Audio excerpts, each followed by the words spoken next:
welcome to Club Fuck It Bucket, where I am holding incredibly still because I'm in my car and my internet is a little sketchy right now. So let's hope it holds up. But Club Fuck It Bucket, the place where people who are doers come and tell stories about a time when the universe was telling them, you know what, you shouldn't do that. The people around them were telling them, you know what, you shouldn't do that. And they just threw up their hands and said, you fuck it. Oh, I forgot to hold still. Fuck it, I'm doing it anyway. And they're going to tell us our stories. Today, I have one of my favorite human hurricanes with me. Tanya, come on out. If you don't know her, you just have to, because you just rolled into my life a few weeks ago, right? And from literally the moment we started talking, I felt like I've known you forever. Like we were separated at birth. It was kind of a weird type of situation. So you do your whole story speaks. I'm so excited to talk a little bit about a couple of times, actually, because this is so on brand for you. When like you're faced with a decision, your gut and trust your heart. So we're so excited to hear it. Oh, and everybody, thanks. Hi, Lauren. Everybody, comment, say hi, tell us. Hi, everybody. Oh, I know. When I met you on LinkedIn, you know, your tagline, my favorite word is "fuck it," and I was, you know, it resonated so much because I remember when I was going, gosh, years and years ago, when I was going through coaching training and taking classes, one of the instructors came up to me and like put her hands on my cheeks and said, "What the fuck are you waiting for?" Right. And so that's been on my mirror, and it's on my cell phone, and I need a tattoo that says like, yes, what the fuck are you waiting for? Yeah. That's amazing. Oh, wait, I promised you we would play a game. Do we have time to play a quick game before we get started? Sure. Okay. I made this game up. It's called the fuck game. So I'm going to give you an emotion, and you're going to say the word fuck using that emotion. So, for instance, angry, you would be like, fuck, right? Okay. Okay. Happy. Fuck. Sad. Fuck. My kids are probably, if they're watching, they're rolling their eyes. I know. Exuberant.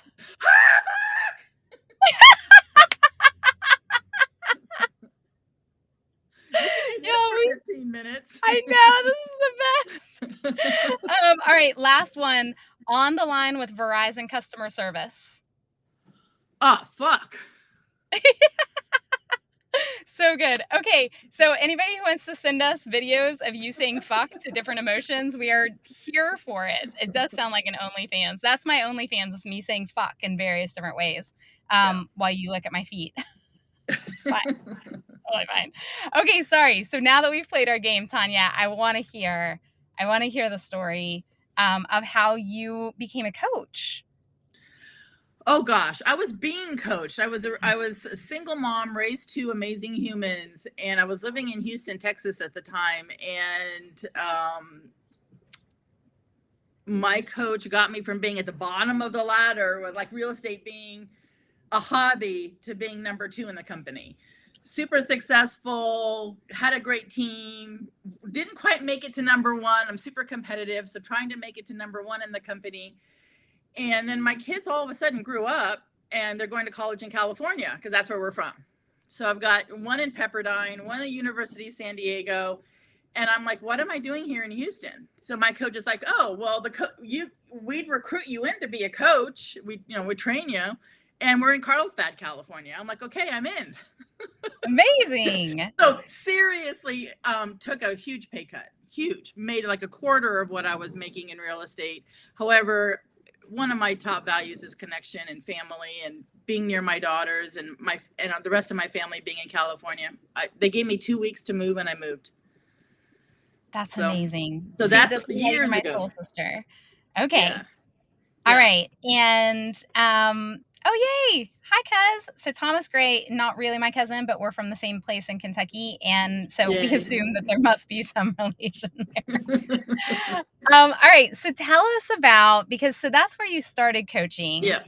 But then you were working for Yeah. a company, Yes. and you're not working for a company now. No. What changed? What happened? So fast forward quite a few years, I'm an internal coach and I'm coaching 91 people.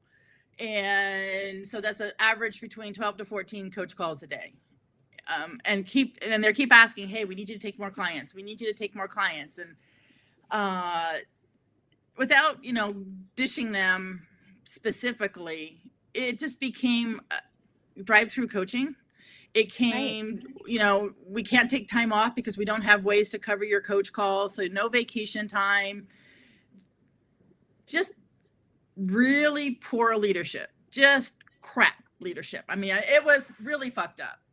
And so I'm going to use that word today. It was just really fucked up, and not feeling valued, not feeling honored, going through COVID, exhausted at the end.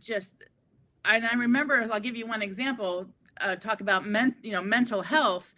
2 years of doing this, living alone in my four walls in my home in California, and I was going crazy. It's like this, and my coach, I believe in coaching wholeheartedly. It's like, Tanya, go somewhere, go coach somewhere. So I treated myself to a really great place on the ocean. It was like $400 a night, but literally my room is on the beach.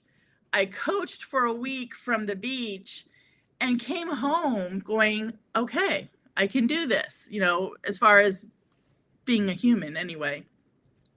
I got written up. Oh my God. You fed your soul and they yes. just sucked it right away whenever you came back. I got written up because I wasn't coaching from vampires. my home office. Yep. I wasn't coaching from my home office. And I mean, like at the time, I'm like, I'm 57 years old and you're treating me like a 3-year-old.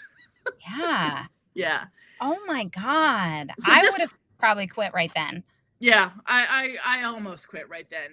And then there's a voice in my head going, okay, so at your age, you need the 401k, you need the health insurance. It's a safe, cushy job. You're getting 2 paychecks a month. And then there's the part where I just want to put my fist through the wall. And I remember doing a LinkedIn post saying, I wake up every morning trying to figure out how to call off sick. Right. Yeah. I don't know if you just saw, Waleed just made a huge point, which is your clients probably felt the difference from when you were coaching in your house versus at the beach, which is such a huge thing. Yes. And you're drawn to water anyway, right? You're like me, water feeds your soul. Yeah. Right. So you're pissed, obviously. Yeah. You're thinking, what am I going to do? And at that point, did you start reflecting on times in your life when you were maybe in a similar situation and you had to make a big decision, go forward or don't go forward, go in a different direction? Yeah. Hey, Alex. Yes. And it was one of the things I learned, about age is that it was a lot easier when I was 20 or 17 or whatever. So yeah, I'm graduating from high school, full honors, got a full ride to Georgetown University. Really, truly, I wanted to be president of the United States. So I figure I'm probably going to law school. I'm going to go from California, go to the East Coast, go to school, have my whole life planned out because I am a planner. I am a list person. And I met this guy. And he's like, oh, always a man. I know. It's like, what the fuck? Right? He's got a brother that has a 65-foot sailboat in Australia. Let's go. Oh my God. Yes, I'll go right now. I know. And that's what I did. I mean, I was like, holy shit. So you went from I'm going to be president of the United States. I'm going to be the first female president of the United States. I didn't know. I was hoping there'd be more females by then, but yes, yeah. You have a full ride to Georgetown University. Yep. Everything is planned for your life, and this dude is like, "Let's go sail in my brother's sailboat from Australia." And you were like, "You know what? Fuck it. That sounds like an amazing plan." Yes, I did. I love you. I My poor mom. you. Can you imagine what my mother went through? Yeah. What did the people in your life say? Did anybody say, yes, this is a good idea? Okay, Or so was everybody like, you're I'm fucking insane? well, yeah. Well, I think my mom sent the police out after me. You know, I literally just, I mean, I'm leaving, goodbye. I mean, my mom's so proud of her daughter. First kid going to college in my family, right? Not so much. Not so much. No, seriously. So she's like, got the police out after me. I was 17. He was 27. I think my uncle, this big old, big dude, was Right. gonna beat him up, and we just literally hopped on a plane, went to Hawaii, stayed there a few days, and then went to Australia. And we lived on a boat 8 years. 8 years. 8 years. Sailed all over. Yep. Holy shit. Where's your favorite port? At the time, at the time it was St. John's. I loved going to St. John's because it was it was so quiet, so laid back, a lot less touristy back then. I mean, you got to think about it. I was 17, 18, 19. There's quite a few years in between. Yeah. Yeah. Yeah. I suspect it's much more touristy now. Yeah. It's a little bit different. So I just throwing out there, like, if there's anybody who has a boat and wants to travel around the world for 8 years with me, like, we can get in it. I'm good. I just saw one of my best friends in the whole wide world pop in. James Keene, I miss you. I love you so much. And yes, I know you miss my snort laugh. James and I worked together at American Express for years, and he was usually the one making me laugh until I tinkled my Spanx. So here we are. Okay, so you have a precedent. At this point, let's get legal, because you were going to be the president. So now you have a precedent of saying, fuck it, I'm just going to go do a thing. So you're in this job. You still feel a lot of responsibility to your clients, obviously, at this point. So you've got to make a really, really hard decision. Do I keep playing the game for the company because I feel this responsibility, or do I say fuck it and I go out and I make an impact on my own terms? Yeah. What happened? You're still there, right? Yeah. And April, you're spot on. 91 clients. I love all of them. I mean, okay, I love not 89 of them, right? Maybe not in love with all of them. 89 of them, right? There's always one or two. Oh. Okay, I feel that. Let's get real. And I really do have a really strong responsibility. I'm so competitive, and I know one of the things I've learned, like one of my superpowers, is that I really do take my competitiveness and my desire to cross the finish line and really transpose that to my clients. Yeah. So here I'm going to quit and now just leave them there. Now, of course, this coaching company has replacements, and and they did. They transferred them to different coaches. Right. Yeah. See, even Lauren says you can't love everyone. Thank you, Lauren. But you can't help but love Lauren. So I know that works. Yes. Okay, so you knew that they were going to replace you, right? And despite your responsibilities to the clients, you thought something's got to give. Something's got to give. And so there was the difference was when I was 17 or in my 20s, when I'm running a flight school and getting my pilot's license. I mean, I went from sailing to flying. I had a long runway of recovery if it failed, right? And I'm okay with the failing. But at 57, 58, 59, that runway is not so long anymore, right? At least financially. Right. So I did everything I could to make sure I had a year's worth of savings. So if I didn't make a penny in coaching in my own coaching business, I'd have a year's worth of savings. So I was being a little bit wise and careful that I'm not used to.